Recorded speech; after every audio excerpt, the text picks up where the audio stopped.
Wide shot ng kalsada sa lungsod, may ingay na jeep, tricycle at mga taong naglalakad. Sa gilid ng daan, isang batang lalaki at isang matanda ang sabay na lumalapit sa mga dumadaan para manghingi ng barya. Sa bansang Pilipinas, ang panglilimos ay hindi na lamang paghahanap ng tulong, kundi naging paraan ng kabuhayan para sa ilan. Makikita na may ilan sa kanila ay malakas at kayang magtrabaho, pero pinipili pa ring manglimos. Slow motion shot habang nakatayo ang isang binata na may malusog na katawan, pero nakalahad ang kamay sa mga sasakyan. Kahit malakas at malusog, napipilitan silang humingi dahil ito ang mabilis na paraan para may maiuwing bigas at ulam. Kaliwa, isang batang nag-aaral habang hawak ang lapis. Kanan, kapwa bata, ngunit nasa kalsada, bit-bit ang lata para manghingi. Ang iba, sa murang edad, natutong kumayod, ngunit may mga batang sa kalsada na mismo natutong mamuhay. Montaje ng iba't ibang eksena ng mga pulubi. May nakangiti matapos makakuha ng barya. May nagkakasya sa isang pirasong tinapay. May naiinis na driver na umiwas. Cinematic overlay ng salitang, kultura na ba ito o kahirapan ang nagtutulak? Night shot, ang parehong binata mula sa simula ay umuuwi, may dalang plastik ng bigas.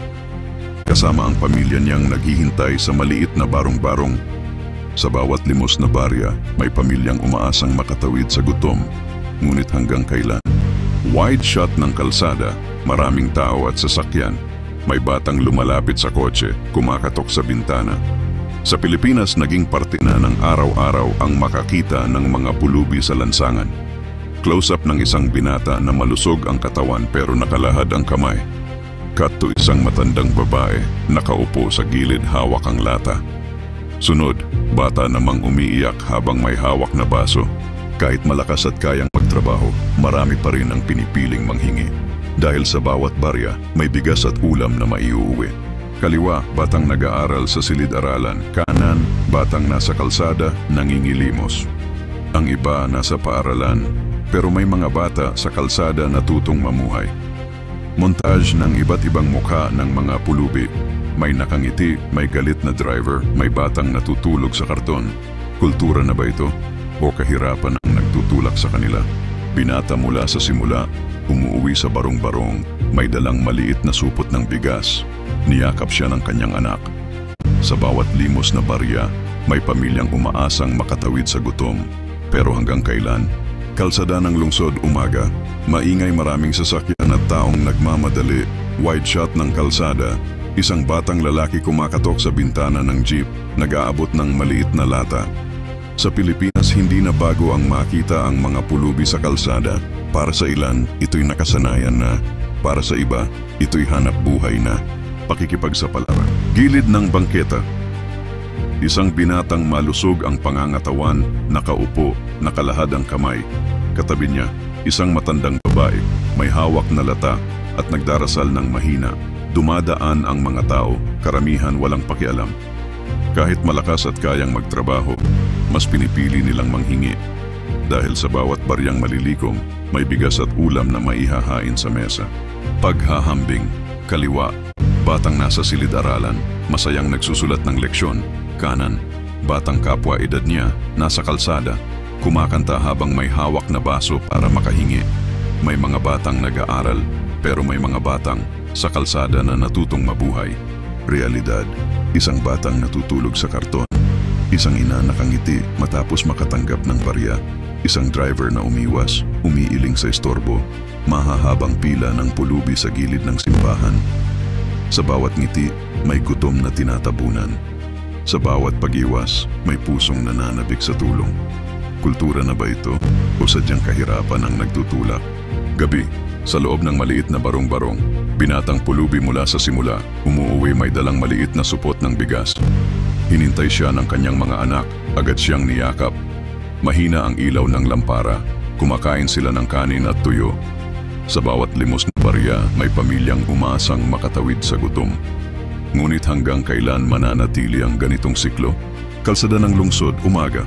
Malawak na kalsada, maraming jeep, tricycle at nagmamadaling tao. Isang batang lalaki lumalapit sa jeep, kumakatok sa bintana. Lata na hawak ng bata, may konting barya na kumakalansing. Sa Pilipinas, hindi na bago ang makita ang mga pulubi sa kalsada, pakikipagsapalaran. Bangketa, tanghali, isang binata. Malusog ang pangangatawan, nakaupo at nakalahad ang kamay. Ang mga dumadaan, walang pakialam, tuloy sa lakad. Matandang babae, nakapikit, nagdarasal habang hawak ang lata. Kahit malakas at kayang magtrabaho, mas pinipili nilang manghingi. Paghahambing, batang nasa silid-aralan, masayang nagsusulat gamit ang lapis. Batang kaedad niya, nasa kalsada, nangingilimos hawak ang baso. Mga mata ng dalawang bata, isa puno ng pag-asa, isa puno ng pangungulila.